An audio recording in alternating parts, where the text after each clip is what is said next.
أكم نجي أباب دي بقى أباب دي جرتا نجا ولا أكمل لنسى جرا قالت ما مباركة تدبسي أباب دي أكمل تجرتاتي أما نجا دقيقة ما تكو واسرة مالي بيتا أباب دي نمنيسي والإلدي ما جرى بكر جتي شبوتي نمني مكان سوا ممسكين دو وان سرة جاي وانس بالبلاد نانجتي أمتها يفقوليتي نمني بكر بربادة تبى بربادة شدوس أكثر تمام من رابط تجارات سوانا رفض تجارات أمتها تيميتي أكثر يا مالي بيتا نمني بيتا نكال بربادة فكيني بربادة تي غير بربادة تي كثارا mana mami ti kunimmo abani masi undike nyu warana genya ke barbadu da menu da kana nati dubat wanti yuru tokofan wanti hojjeme kun waan namaan hojjetan nami kun nama anis beeku Katis beeku dandeettii asii Kaamootinuu qaamaan na biratti argamee gocha kan narra raawwate lammii biyya sanaati. Uummata afaan keenya kan hin beekne uummata gurraacha jechuudha. Armaan dura narra geggeessu turanii ka guyyaa armaan dura ka guyyaa paarkii kee jiru hin milkoofnee fi kaardhaa kun ammoo tinuu manana raawwatanii milkaa'ee fi jiraa jechuudha.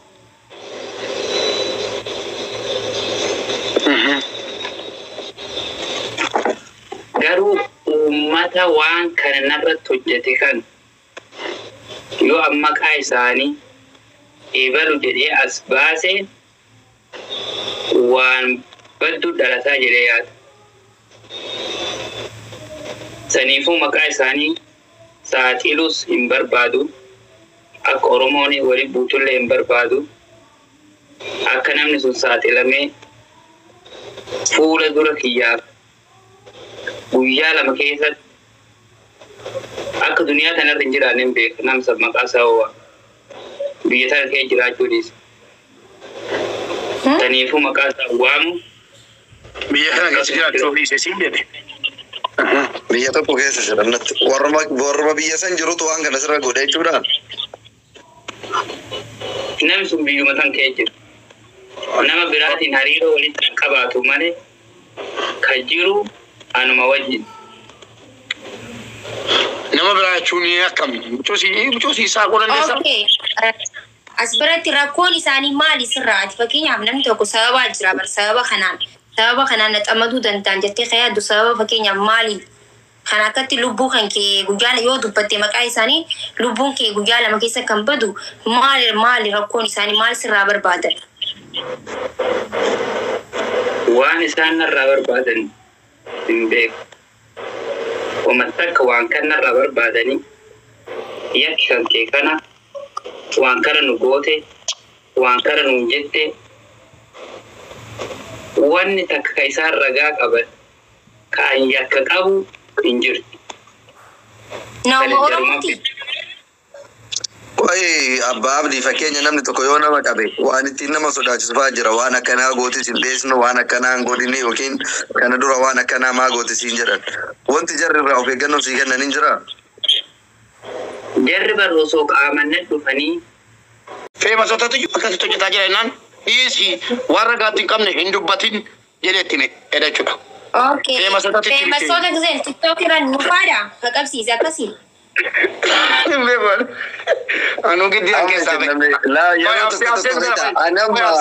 yeroo tokko carraa naa kenna maaki maafi mubaaraktu agammaa hasaa ture beektaa? Yeroo baay'ee takka bichaa waa jedhee dhiisaa qo'e waan mubaarak jedheetu. Yeroo baay'ee anin wal beeyna waan ta'eef miidiyaa kanarra hundu eenyu maal akka ta'e eenyu maal akka jaalatu hundu wal beeyna beektanii. An xabiyaa kiyyarraa ajandaa nama biyya kinoo mubaarak faati bulchan tana keessaallee yoo ka'e biyyoota biroo irraallee yoo ka'e akka nama kinu hatta ustaazonni gugurdaan marti yoo harkatti naqatanillee harkatti naqadduan maaliif fagotti dhiisaa beekta waa ammanni fi masoo ta'e kanaaf jechaadha. Namni Oromoo yeroo baay'ee namni kenna jechaadha. Waan takka osoo adda hin baafatin Mubaarak ma qofatu dhufe fakkeenya yookiin Absee yookiin Maakii yookiin Anuma Nasritu dhufe bar Mubaaraki akkana godhe Maakii yoo an jedhe Oromoon kun hundi guyyaa kana guutuu Mubaarak kana suuraa isaa gaggargalchaa arrabsaa oola. Maaliif Mubaarak dhugaa jedhe dara jedhe adda baafatu hin jiru. Yoo an dhufe Maakiin akkana na goote jedheen Maakii dhugamaan Nasrii waan akkana goote jechuun hin jiru. Gaduma garagalchaniituma dhukkeetti kaasaa oolan. Amma dubbiin akkanaa kuni Mubaaraki TikTokii kana deenga dabalate baatii waggaa tokko goone Mubaarakatuma beektu dhugaa dubbatu itti gabbutee fayyadamuun Mubaarakiif maan namni waa godhuu dhabe. Raachuu faati dhiyoo kana TikTokii dabalaman.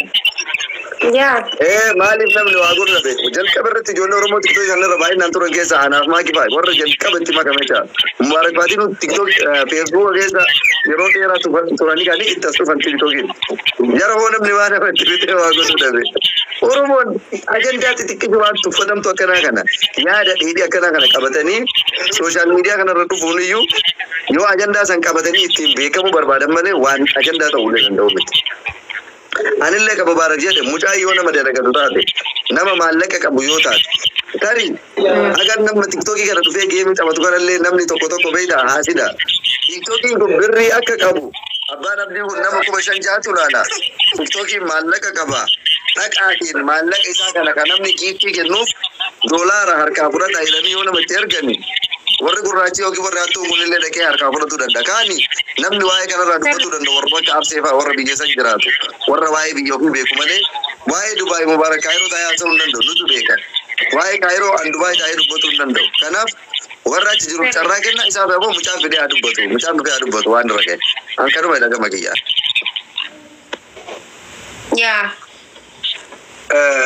Abaabi akkam. Koi haa dubbatu. Okay, bilbila. Dhuftee dubbachuu dandeessaa? Dhuftee waa tokko si uummataan jechuu dandeessaa? Uummanni burjaajee kaan wal arrabsaa kaan suuraa gad deebisaa.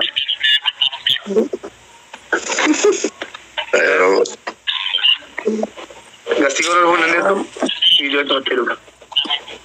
Beekuma kottu please. Yookiin akka geemichi gadiiti Nasrii machee wajjin jira kottu jarri illee kun mana kee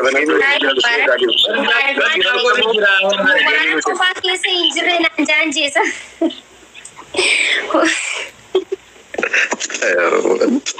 Ayyee yookiin gana jala kottu gastii naa bani jedhi yookiin immoo geemii gadiiti nama sii baafna ijoollee akkalti amma. Manuma kee banadhu achee sergeetiin.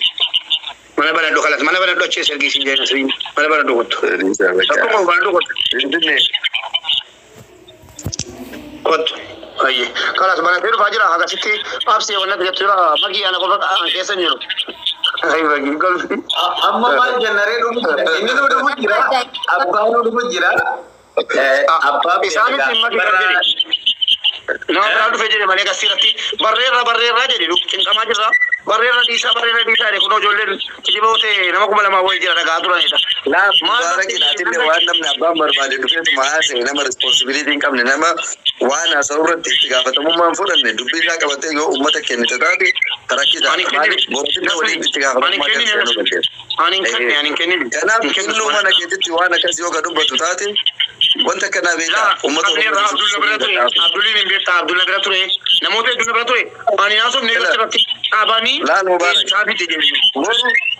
Boru Nasri illee yoo waate inni illee feemasii waan ta'eef hordofaa hedduu TikTokii irra waan qabuuf ijoollee Kaayiroo akkas godhe feemasoota akkasii akkas godhe ministan maal.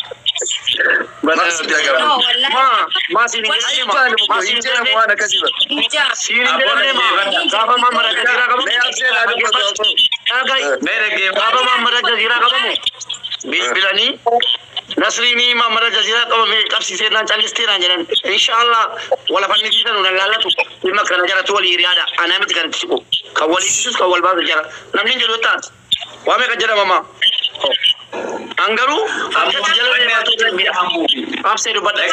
Absee dubbisaanii Inaafa jettanii fi namaatu godhee keessan kana nuti hin fudhannu warri keenyaadha. Maaliif jennaani abbaan arbii TikTok irratti egaa waan nagaya asoo eegalee ummataan wal baree akka geema taphatu ijoolleen kaayiroo gootee akka inni gartee bu'aartii kana eegalu eega godhanii guyyaa xiqqashu. Guyyaa xiqqoo kana keessatti wanni inni argatu maaleen inni argatullee maallaqa xiqqaa jeetii yaaduu maallaqa sanuu waan baafateen sawan akka kiyyatte jechuudha. So ijoollee Oromoodhaa ta'isa duras keessa jirtu ta biizinesa gurguddaa keessa jirtu jira. Sun doorsifamne warreen sooshaal miidiyaa irra hojjetan hedduutu jira. Ibsuu obsee jira. Hawaash miidiyaa jira. Miidiyaa gurguddaa warreen mana irraa ijaarratan amma waan nyaatan irraa himutti jiru.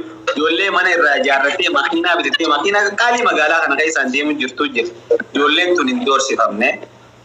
So abbaan abdii yoo dhugaadhaan namni doorsisaa jiraate innummaan dhufee haa himatu. Ani immoo akka nama tokkotti abbaa abdii namni yoo nama doorsise mootummaa biratti riippoortii godhanii namni dhuunfaa tokkos doorsise mootummaa dheeyteeti poolis isteeshina takka dheeytee yoo poolis isteeshinni sirraa fuudhuudhaan bikka biraa bikka itti riippoortii gootu jiraachi dheeytee riippoortii gootee hin goonee naan jee. Taraa lamaan anjoon kun adda deebi'e. Duba erga taraa lama taate erga hin godhini nuyaas hin goonaan jeen amma nuyaas dheenee goonaa riippoortiin jeen allakki waan kana himachuu hin fedhuun anjee waan kana dubbachuu hin fedhuun anjee maali rakkoo sirra gaanii jira situmanii nan tumne nan tuyi duba maallaqoo sirraa fudhatanii qarshiin irraa fudhatan impeesaa keessaa yookaan moobaayil baankitti qabeetan san keessaa maallaqa irraa fudhatanii humnaanii anjee. So duba maallaqa guddaa yoo ta'e ijoolleen ni gargaara yoo gargaarsa fedhanillee jaalina dawwalanii ibsuullee hojii deemne akkasuma ijoollee biraattillee ijoollee gurguddoo hojii deemne gizee dheeyinuu wanni takka wanni gartee dilasmaraa ulfeessanii dubbatanis hin jirtu nagaan ta'anii barcaa godhu jiranii so irra bashunenne nuti biraa deemne jechuudha. Kana wanni nuti agarre. Aleessa. Amma galgala tahalee diisi galgala halkan poolis isteeshina dhaqee hin qabnu ta'ammaatiin siimu jira amma galgala kan sa'aatii 4 dura jechuudha. Innaa maal barbaadaree warri miidiyaa kana oole? Poolisii agartee Oromoo gisee qabdu TikTok irratti.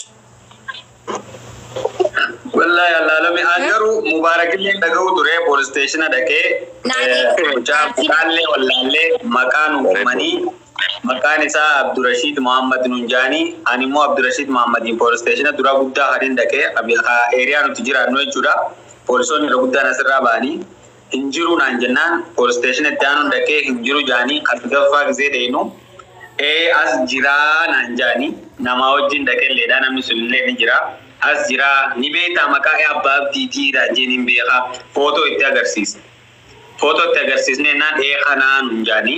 So ergas jiraate duba maaliif hin baasne maal balleessee mucaan kun jennaan riippoortii isaa nutti himanii maal irratti akka qabame bikka ittiin deebiin jaaniin deebi'ee maal jaaniin nutti himanii waan asirratti haasofnu miti dhimma dhuunfaati jechuudha. Waan dhimma dhuunfaati abbaa abdiittillee hime reefuun tanaa kalee poolis isteeshina turtee ati poolis isteeshina turre naan jettee maaliif wanna kun ta'e naan waajjira poolisii kana dinda dhabe naan jedhe. Yaanillee akkasuma naan jedhe. Sigala deemnee poolis isteeshina waan kana irra deebinee konfirm godhuudhaaf saboo edaanaatu manaa baan deeme moo kan jiru ibsuun naannolee akkamitti ati kadheettee gaafattee akkamitti achi ture inni hin turre maaliif jaa jennaan ani waan hin beeku dhimma tokko waan natti himaniif anillee laaffisee ilaalee poolis isteeshina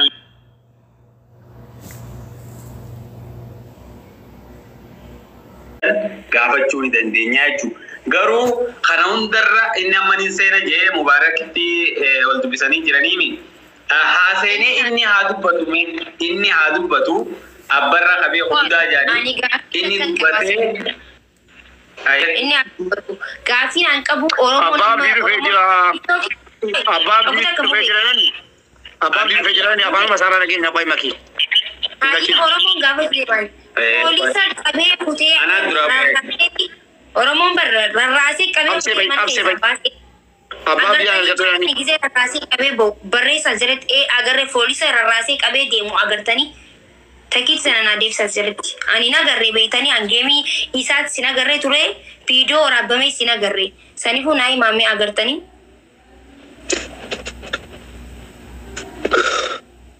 Bareeddu koomentii kee argee jira bar. Namni hedduun poolisiin keenyaa kun hattuudha. Poolisiin isaanii garuu maallaqa barbaaddi jedhanii koomentii jalatti. Galchime Mubaarak. Ina garreetta. Iyyeessa dhageessanii. Waamaan jira. Waamee ragaa. Incufaa jirate. Ani mana sanan. Okay. Achi turte. Okay, waan hundaafuu ijoollee irrattis bilbileen ture ani hin beekne waan ta'e meegaa seensaa. Nama poolisiin keenya irra caalaan isaanii Boorana iddaane gareen gaana Somaaliidha. Abbaa abdiin kochiraanii mee? Laayivii seenee jira bara. Inni nagaa ta'uudha waan biraatii miti. Rabbi nagaa isaa godhu. Yaa wanti guddaan nagaa ta'uu isaati caaltuun. Namni martuu yoo abbaan ofii gara billee. Isa abdu. Asa nama fudhatanii dubbiin wal nama harkaa badaa. Waa takkitti ammoo amala kiyyarraa ajandaa sooshaal miidiyaa kana hin jaalladhu. Hin fedhullee. Wallaahi waan faayidaa uummata Oromoo yoo ta'e.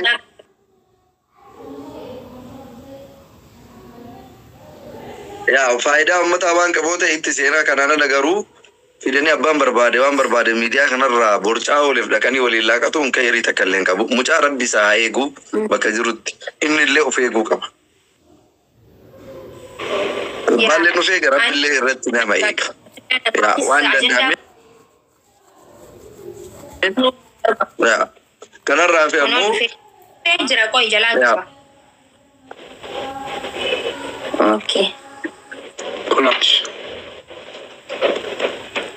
Akkam nagaa abbaa abdii baga nagaa. Abbaa abdii jirtaa? Nagaa wala. Akkame? Dansa. Jarra galata isa. Mee Mubaarakati dubbisi. Abbaa abdii akkamitti jirtaati? Ammaaf nagaa.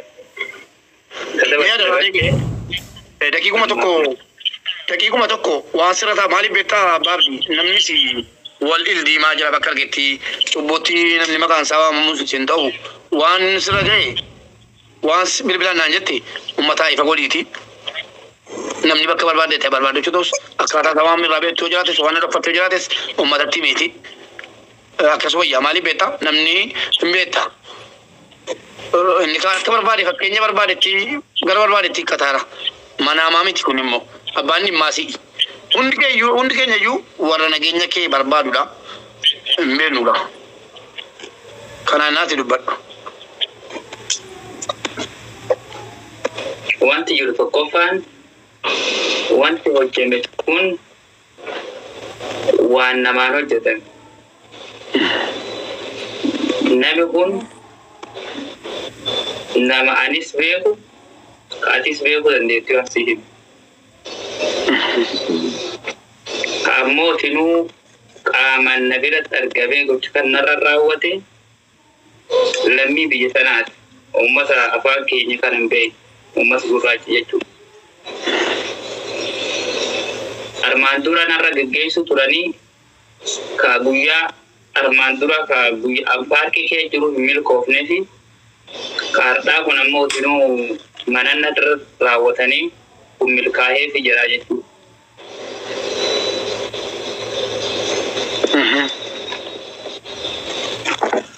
Garuu uummata waan kana narratti hojjete kan yoo amma maqaa isaanii eebalu jedhee as baase waan baddu dhalataa jedhee yaada. Saniifuu maqaa isaanii saaxiluus hin barbaadu. Akka Oromoon waliin buutullee hin barbaadu. Akka namni sun saaxilamee fuula dura kiyyaaf guyyaa lama keessatti akka duniyaa kanarra hin jiraanne hin beeku namsa maqaa isaa ho'a. Biyya tana kee jiraachuu dhiisa. Saniifuu maqaa isaa waamu. Biyya kana keessa jiraachuu dhiise siin jedhe. Biyya tokko keessa jirannatti warra biyya san jirutu waan kana sirra godhe jechuudha. Namni sun biyyuma san kee jiru. Nama biraatiin hariiroo walitti qabaatu malee kan jiru anuma wajjin. Nama biraa jechuun akkami? Mucoo isaa godhanneessa? asbiratti rakkoon isaanii maali sirraati fakkeenyaaf namni tokko sababa jira bar sababa kanaan naxamaduu danda'an jettee yaaddu sababa fakkeenyaaf maali kan akkatti lubbuu kan kee guyyaa yoo dubbatte maqaa isaanii lubbuun kee guyyaa lama keessa kan badu maali rakkoon isaanii maal sirraa barbaadan waan isaan narraa barbaadan hin beeku takka waan kan narraa barbaadanii yakki kan kee kana waan kana nu goote waan kana nu jette wanni takka isaan ragaa qaban kan yakka qabu hin jirtu. Nama Oromooti. Wai abbaa abdii fakkeenya namni tokko yoo nama qabe waan ittiin nama sodaachisu fa'aa jira waan akkanaa gootis hin beesnu waan akkanaa hin godhini yookiin kana dura waan akkanaa maa gootis hin jedhan wanti jarri irraa of eeggannoo sii kennan hin jiraa? Jarri barroosoo qaamanne dhufanii afaan Oromoon dubbatanii takkaafuu afaan ambee hunda dubbatanii waan akkanaa si goona waan akkanaa taate gocha akkanaa raawwatte akkana si goona yoo naan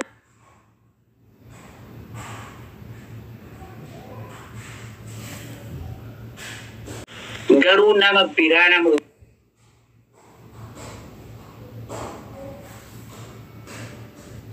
natti erganii abbaa abdii lubbuun abbaan hin eeyne waggaa anummaan kun bakka jirutti sa'aatii agulii deemu akka hin taanetti deemu bakka waa qalbii si shakkitu bakka diinni kiyyetti argamettee yaaddutti argamu nama hin taane waliin baallamattee deemu kophaa kee deemuu dhabu waa hunda irratti of eeggannoo gochuun ammoo gahee kan keeti abbatu of eega yoo ati feede san darbee waan sitti dhufe ammoo kaan uummatattiin gaatta kaan rabbii keetitti ol kennatta jechaadha kanaaf wanta siidhaa moo jiraate of eeggannoo guddaa godhi baagala keessa jechuu barbaadaan qabatina kanuma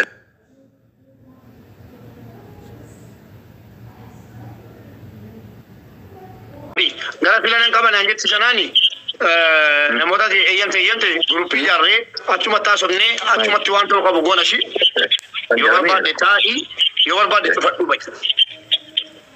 cufadhu ba'i kana sana osoo dhabe abbaa abdii silaakiya yeroo muraasaaf waa'ee kana yoo dhuftellee akkuma dura taphadhu deem malee waa'ee kanarraa baay'ee hin haasayin maaliif adaduma namni ajandaa godhataa deemuun namni diina namaallee akka namarratti xiyyeeffataa deemu godhanii beektaa even amma nummaan waliin dhufnee abbaa abdii si waliin jirra abshir waan jiru hundaan osoo amma namni ka jedhuuniti boru dhufe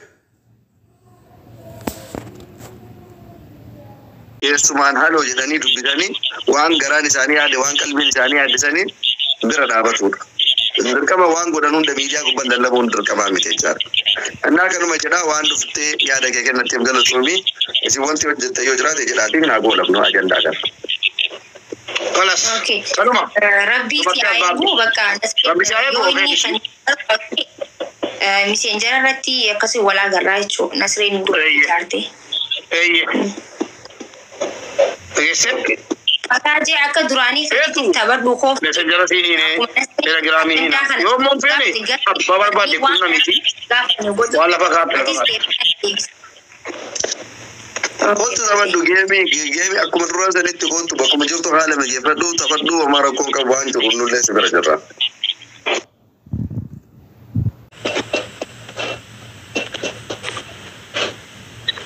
keessa bahu dubbachuun Baka. College. Okay. Miskiina rabbi eegu yabo. Yaa rabbi isaa eeguun illee ofaa eeguu garuu wanti miidiyaan qabe kun keeriin qabu akka diina illee osoo qabaate beektaa akka namni irratti xiyyeeffatu godhan.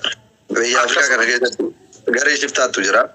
Akka ati nama qabdu akka uummanni si waliin jiru yoo argan xalaffisi godhanii fidii waan aganaatiin jedhuu danda'an. Kanaaf of eeggannoo godhutu gaarii na fakkaataa beektanii. Wallahi jechi yaada bilchaataa dubbatte jecha bilchaataadha. Kana keessallee ka jibbu soo jiraate beektaa waa danuu jira bodhuguma itti banoo sodaachisa wanti baraa kun. Dubbachuu yoo akkatti dubbachuu hin qabnu. Akkas garuu adaraa rabbii wannan jedhu adaraa rabbii obboleewwan keenya ana keessaa baaftaniif nasrii keessaa baaftaniif jinii keessaa baaftaniif tun taane waan hin taane waan bor isin qaafachiisu wanni tiktok qabe waan ibiddi qabe hin dhaamu hinuma sinii ta'a galmaa'e dhugaaf sobna dabaa garuu waan sobaa fuutanii tiktokii makaranyaa kana rabbii nurraa coohe nurraa ta'a waan nuun hojjete yonnoo waan gaarii kami taban please mana mana tani wa anta de sila sargan jira sila tae abba obeta bantate wa edu batartu isa wa ni batan ni batan rabbi ke surada kanu man sinin jira rabbi hakat amma akam hagonu garam de mun ya kabdani sin mubarak friday du fera mo no lin turtu friday junne ke ko sita badde du fan friday as bidena mafurin tabannu afurin jalla du betan sino baka de bana makina rame on katakanna magi kana wala ratu magina kana mutiat fayite Fayya alhamdulillah.